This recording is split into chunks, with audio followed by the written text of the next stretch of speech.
Hey, how you guys doing? It's the Florida Fish Head here. And if you haven't already heard, there were two individuals that got caught cheating in a walleye tournament in Lake Erie in Cleveland. They were shoving lead weights inside of these walleye, and it's just absolutely blown up. And I really, this has happened before, people getting caught cheating, but for some reason this has went freaking bananas. Uh, I mean, every angler on YouTube's doing a video on it, including me. And I don't even fish in tournaments, but I think it was interesting to watch. Really, was because of the reaction um, from the crowd. Like they really are blessed that nothing happened to them because those anglers were mad. I mean, they were cussing up a storm. But I think that's why it was such a big deal. That's why that video got so much attention, and why this cheating scandal got so much attention.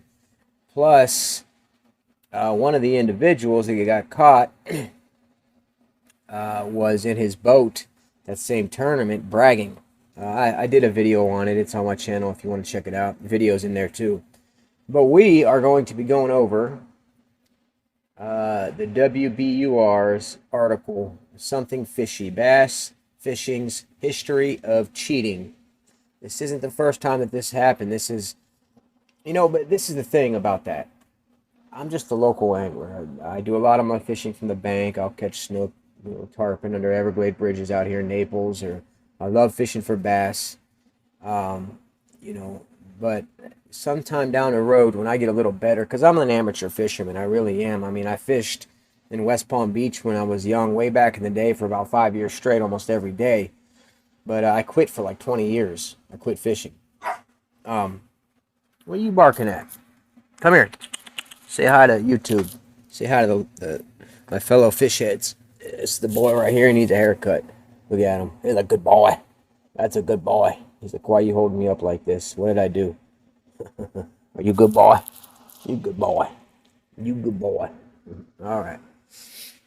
Um, but it makes me weary about fishing in tournaments. It really does. Like I've watched some videos on fishing, people fishing in fishing tournaments, and I think it's Bassmasters that does it, but they have a guide. Not really a guide, but like a ref on each boat. And I'm sure that's got to cost a lot of money to have a ref for each team. But that's how it should be done. So that way you can't cheat. It's very easy to cheat in tournaments. Like I've been looking this stuff up. One example, here, I'm going to read it. Where's it at here? I read it earlier. By the way, this is wrote by David Hill. I don't want a copyright strike. He's written about the history of cheating in bass fishing for Grantland, and he joined Bill Littlefield on Only a Game. So what are the most common ways that people find to cheat? Basically keeping a basket of bass hidden somewhere on a lake in advance of the tournament. You know how easy that is to do if you don't have a ref with you? I guess that what umpires, what do you call them? What do you call a fish referee? Like that's basically what they are. People will use like a pet taxi or something like that. They will fill it up with what they call lunkers, big fish that they've caught. They keep them stored in these things like under a dock or something. Then one day, or on the day of the tournament, they go out there and take them out of the basket, put them in their boat like they caught them. So that makes me like, I don't want to fish in tournaments because of that. Because I don't want to have to invest money in something and then be constantly thinking, no, that first place winner hit right, he didn't catch that bass. And then that you could possibly get cheated out of your money because it costs money to get into. Time from work, you got to drive hours just to get cheated. Oh no, phone calling. I had a feeling that was going to happen. Let me see. You barely see me now. That's okay. But yeah, so it's just when that's what happens when people cheat. There's people that I'm bass fishing almost every day now, and I want to get to the point where I'm good enough to where I can actually win tournaments. And that's how you build a name for yourself in the angler world. You have people will listen to you. Like if I do a YouTube video right now on how to use a Senko, I'm not going to get that many views because I don't have the name. Roland Martin has the name. Kevin Van Dam has the name. Bill Dance has that name. Jimmy Houston has that name. Those guys, they've won tournaments. But when you feel like you're going to get cheated, you know, what's the point? Anyways, I guess even if you come in the top 10, you just still have the ability to teach people this is how I did it. You know, that's a tough thing to do. I've watched these videos in these tournaments. It's a hard thing to come in the top 10. But anyways, so yeah, that's one way to do it. So this article goes on to say, I understand that some people have hatched more complicated plans because that one sounds simple, which it is. Could you tell us a story of one competition from the past year in the UK that involved a 13-pound bass? So this is in the United Kingdom? Huh. 13-pound bass. That is a big bass. Okay. Last March, commercial fishermen competed to see who could remove the most invasive Asian carp. I read this earlier. This Asian carp has nothing to do with this article, but it's in the same paragraph. Let's skip past that. It was a small event. I think the first prize was something like 1,500. That ain't making sense how the Asian carp's involved because this is a bass story. But the guy won it, or maybe it was like the biggest fish, but they were fishing for carp. But if you catch, that don't make sense really because bass really don't hit balls of bread and corn. But the guy won it with an enormous bass. The guy who came in second, just totally by chance, recognized the fish. This is how cheating doesn't always work. You're going to get caught up. Recognized the fish because he had been to the local aquarium with his daughter earlier that week, and his daughter had made a comment about some of the markings under the fish's eye. And he had noticed those markings on this fish. So he told the judges. The judges called the local aquarium. They checked, and sure enough, they were missing a big old bass. It was turned out that the guy who had entered that fish in the tournament was a former employee of the aquarium. He had gone back and snatched it. You know what the chances are of somebody catching a 13-pound bass? And you're going to do it on tournament day. People are going to be like, what? Come on. You know what? Let's look at that. What are the chances of catching a 13-pound bass? All right, largemouth bass weighing 13 pounds or more are rare. Only 523 have been entered into the Toyota ShareLunker program in the last 25 years. Therefore, finding one at the end of their line comes as a total surprise to many anglers. So you're going to show up with a 13-pound bass. There's over half the people in that tournament's probably never even seen a 13-pound bass. They get up to 22, 23 pounds. I don't know what the record is. It's in the, I think, lower 20s. That's a huge bass. God. I want to know the chances, though, not bass fishing tips. 13 steps to catching a 13-pound bass. Yeah, like there's steps to it, and it's gonna happen or it's not. There is no step to catching a 13-pound bass. You don't go out fishing and go, okay, I'm gonna take these proper steps. I'm not gonna catch a 3-pounder today. I'm not gonna catch a 5-pounder. I'm doing these proper steps, and I'm gonna catch a 13-pound bass. There is no steps to that. Like it's just if it's gonna happen, it's gonna happen. Let's read it though, just for craps and giggles here.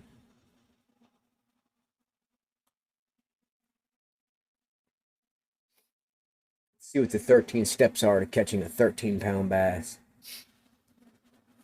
Take a hint from the Boy Scouts. It's your first step, Boy Scouts. Be prepared. Follow these 13 bass tips. Add. Follow these 13 bass tips on how to catch a 13-pound bass, and you will be ready. Every year, Toyota ShareLunker program coordinator Juan Martinez talks to anglers, still excited and shaking from the experience of landing a 13-pound bass. So he caught one, so he thinks now that he knows the way. He knows the way to catch the 13-pound bass. Or bigger. Not even 13 pounds, 14, 15. Now we're getting up in 16, 17 pounds. Every year, almost all the stories are the same. The person never expected, there you go, to catch a bass that size and was unprepared to deal with it. Especially when you have 10-pound test on your line. Like, come on now. I mean, it's possible. It is, but 13 steps to catching a 13-pound bass. Come on. Okay, he's just talking about the net, the scale, all the details of catching a big fish that we all know. All right, so we're not going to read that. I thought he'd be like, you know, reel your line slow with this colored worm at this time of day while the wind's blowing. That's what I thought we were going to get into. It was going to be a laughing matter there for a minute. All right, I just backed out of the whole thing. Didn't mean to do that. Sorry, I'm not used to using my laptop. Okay, let's go back to the history of cheating and fishing. That's what this whole video is about here. Something's fishy. Bass fishing history of cheating. You know, you look that up and all that pops up is that freaking walleye scandal. I'm so tired of hearing about it. And here I am doing a video almost about it. I need to get a phone stand because I plan on doing videos like this more often. All right. You can barely see me. Oh well. Oh well. So, we were at the 13-pound bass. Before that. Where did I leave? Okay. These days it gets pretty big. I mean, Bassmaster Classic is kind of the Super Bowl of bass fishing tournaments. And the first prize in that tournament is $300,000. That is going to bring up some people that's going to want to cheat to win that money. $300,000? There's going to be some people that are going to try to cheat. Has to be. Has to be. How many people are in that tournament, I wonder? When you got 50 people in there, it's going to be at least 5 that are thinking of ways to get around of actually catching the fish. That's my guess. I don't think there's an actual stat on that. Hold on, let's back up here. I really do want to look up. What are the chances? We'll put stats. What are the statistics catching a 13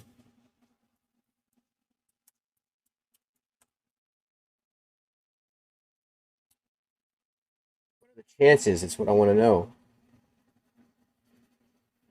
Largemouth bass weighing 30 pounds more are rare. Only 523 has been ordered. Okay, we just read that part. The last 25 years. Therefore, finding one at the end of the line comes a total surprise. Panic usually ensues when the biggest bass the angler has ever seen breaks the surface. Absolutely. Absolutely. I can't find like 1 out of 300 or 1 out of...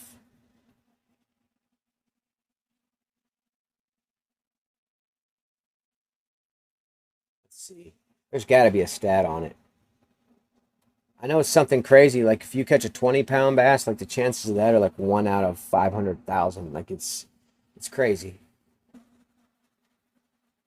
Here's a Terry Long charged with fraud for cheating. He got charged in the court of law. Those of you who think that you can't get charged, absolutely you can. When there's that much money involved and you're stealing it, that's what it is. It's fraud. It's theft. I don't know if you get charged with theft, but in my eyes, it's theft and fraud. And freaking bunch of foolery going on. New York Post. Oh, we made the New York Post. Oh, look at his face. Look at this guy. Life is ruined. That, you know, your reputation goes out the freaking window. And they take your fishing license, too. Look at this guy. Oh, my wife hates me. And you got to think, like, there's a very good chance it's not your... Why are we doing this? Why? Stop it. Okay. You got to think. People that do this and get caught, it's probably not their first time. So what happens is they build this reputation up, right? Using Twitter, like, kind of bragging, and Facebook, probably doing YouTube videos, and they got a big channel, and people are following them. And then when they get caught cheating, life is pretty much ruined. Everything that you built, done for. Nobody's going to take your word for it. You're not allowed to fish another tournament in your life. And you're probably going to get your fishing license stripped for about 5 years. They do that. I read on it. All right, so this guy, the angler's catch was indeed fishy, wildlife officials say. A fisherman in Texas has been indicted by a grand jury in Wood County after alleging trimming a bass's tail to meet the weigh-in requirements. What? Come on, man. In September's McDonald's Big Bass Splash at Lake Fork, according to the Texas Parks Wildlife Department, Terry Keith Long of Bridgeport allegedly altered the animal to meet fishing regulations at the lake east at Lake east of Dallas, which allows fishermen to keep only largemouth bass, 16 inches and smaller, of those 24 inches or longer, according to the department's website. God, they got him on some. I mean, that's crazy. Long was later charged with fraud at a freshwater fishing tournament, which is a third-degree felony in Texas, according to the department. He was then arrested on Friday, being released from custody after posting a $25,000 bail, jail records show. So he'd have to pay $2,500 of that, which is 10%. You would get a bondsman to, might go 8 or 5%. Long, who could not be reached for comment Thursday, was disqualified from the tournament. You think? Due to his actions, a spokesman from the Texas Wildlife Department told the Post. Charged for fraud. I think a felony 3 in the state of Texas is 10,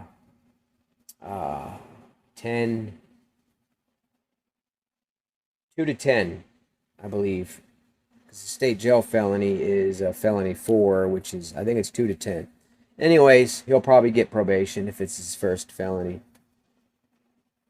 But that's not the big deal, or going to prison wouldn't be. The big deal is your reputation.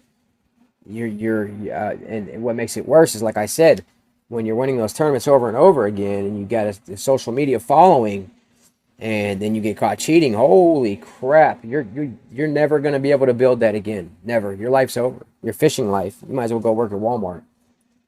All right. Let's see.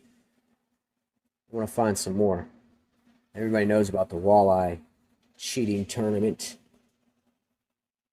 Utah fishermen plead guilty to felonies for cheating during tournament.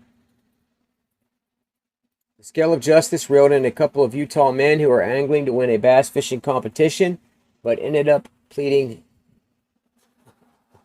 They spelled out guilty. G-I-L-L-T-Y.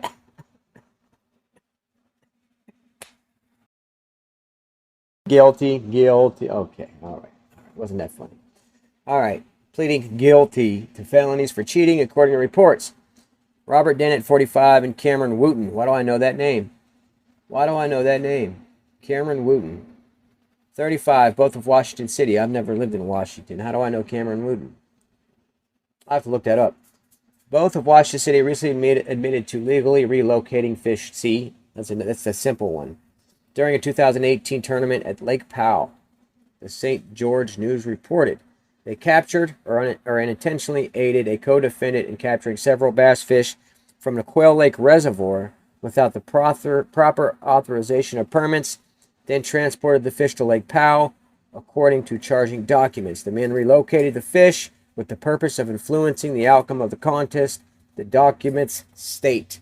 Some of the largemouth bass they turned in had little heads and fatter bodies, indicating a different diet than the fish at Lake Powell. They didn't think about that one, did they? Yeah, bass look different. In each body of water. I've noticed that. Right now I'm fishing a lake on the weekends that have the little mouth, big body. They're eating great. That means that the bass is growing a lot faster than its body is. It just means they're eating good. And then when you go to a lake that has a bass with a large mouth and a smaller body, that's obvious. So when you got everybody's bass in the tournament that are weighing in these bass look the same, but you got two that look completely different. Come on, man. Jeez Louise. The nerve of these people. It's money. Money will do that. Greed. Indicating a different diet of fish like Powell, which were more lean. Division of Wildlife Resources Paul Washburn said in a statement, according to the St. George News.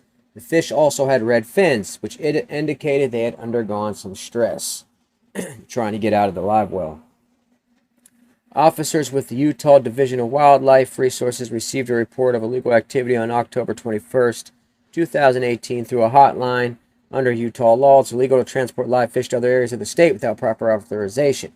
An investigation found that 2 men had also taken first, second, third place at 8 other fishing tournaments in 2018. This is me going back to what I'm saying. You build a reputation of being a freaking bad ASS angler, and coming in freaking first, second, third place in 8 tournaments. And everybody's using social media these days, so they're on there bragging, giving advice of how how they caught their fish, and making how-to videos, and just to freaking throw all that away. It always catches up with you, man. If you keep doing the same thing over and over again, you're going to get caught. You're going to get caught. Take it from an ex-criminal. I used to be an ex-criminal. I like telling people this, but at the same time, I feel like it can be beneficial to others to say, hey, don't be stupid. Don't be stupid. Okay, I was young and dumb. But, man, why is it, though? Why is it that young people just have no like thought process of thinking things out and not realizing the consequences? Like, I really had to come to the reality of doing right is what's best for my life, because if not, there's some serious consequences to it. But anyways, on August 8th, they pleaded guilty before Judge Wallace Lee in Kane County to one count each of a third-degree felony, bribery, or threat to influence a contest, in misdemeanor charges of unlawful release of wildlife and unlawful captivity of protected wildlife. Let's see what else we get into, and I'm going to end this.